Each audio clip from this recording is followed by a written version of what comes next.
आदाब नाज़रीन, मैं Mohammad Tajammul Ali Khan, news one live TV में आपका इस्तकबाल है। जैसा कि हम बार बार बताते आ रहे हैं कि मक्का मस्जिद का तक़द्दुस पामाल हो रहा है और मक्का मस्जिद को एक मनसूबाबंद तरीके से जो है उसे बंद करने की कोशिश की जा रही है या फिर उसे मुसल्लियों से दूर रखने की मनसूबाबंद साजिश की जा रही है। इसकी हकीकत कल आपको जुम्मतुल विदा के मौके पर नजर आई, क्योंकि मुसल्लियों की काफ़ी कम तादाद मक्का मस्जिद में नजर आई। साबिक़ा में मुसल्लियों की तादाद मक्का मस्जिद में दूर दूर तक हुआ करती थी और माकूल इंतजाम करवाए जाते थे, लेकिन कल जो मंजर हमने देखा है मक्का मस्जिद के अंदर मुसल्लियों की काफ़ी कम तादाद रही। और जब शाम में और दिन में जब हम मक्का मस्जिद का दौरा कर रहे हैं और जो हमारे नुमाइंदों से हम वहाँ के रिपोर्ट्स मंगा रहे हैं, तो नज़र यह रहा है कि मक्का मस्जिद के अतराफ जो है भिखारियों का कब्जा और छोटे कारोबारियों का कब्जा हो चुका है। अब हम कुछ तस्वीर के जरिए आपको बताएंगे। साबिक़ में भी हमने आपको एक बताया था कि सदानंद नाम का लड़का जो सर पर टोपी पहने मक्का मस्जिद के सामने भीख मांगते बैठा हुआ है। तुम्हारा नाम सदानंद है ना? हाँ, सदानंद है ना? कितने लोग हैं आप लोग? हमारी अम्मा है। हाँ, अम्मा है हमारी। अम्मा है और कौन है?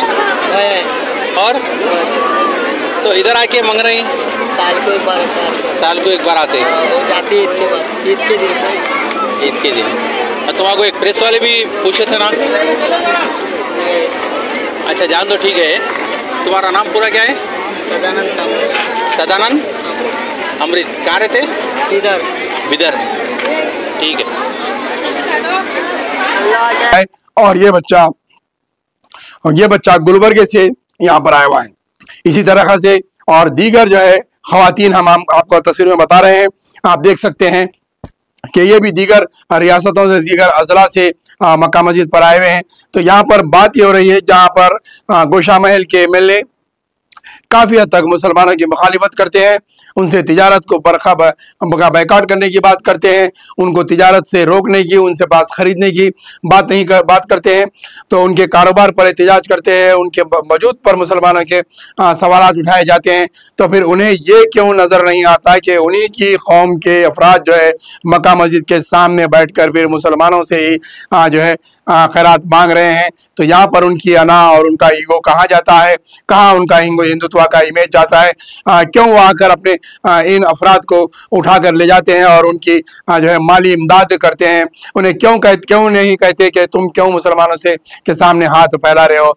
जब बात फिरका परस्ती की आती है तो वो बड़े बड़े बुलंदबांग दावे करते हुए जहनीत को, नौजवानों को बिगाड़ते हैं और गंगा जमनी तहजीब को ख़राब करने की कोशिश करते हैं, सेकुलर जहन के हिंदुओं के जहनत को ख़राब करने की कोशिश करते हैं। तो फिर उनको ये जो है बेबस उनकी मजहब के लोग नज़र क्यों नहीं आते जो इतने मोहताज और इतने परेशान हाल है?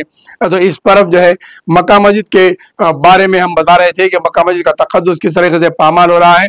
यहाँ पर भिखारियों का कब्जा हो चुका है, छोटे तिजारती कारोबारियों का कब्जा फुटपाथों पर हो चुका है।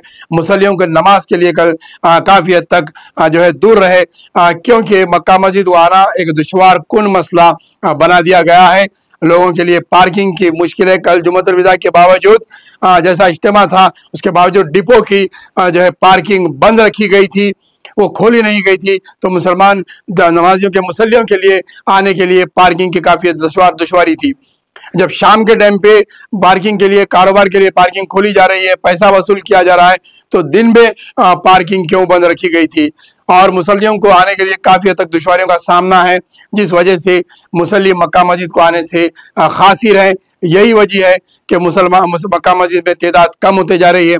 अगर यही सिलसिला जारी रहा तो आने वाले 5 से 10 साल के अंदर मक्का मस्जिद के मुसल्लियों की तादाद सिर्फ जालियों के हद तक ही महदूद रह जाएगी और ये एक मनसूबाबंद साजिश से मक्का मस्जिद को रास्ता बंद करने की कोशिश की जा रही है और मक्का मस्जिद को आने से मुसलमानों को रोकने के लिए एक मनसूबाबंद साजिश नज़र आ रही है।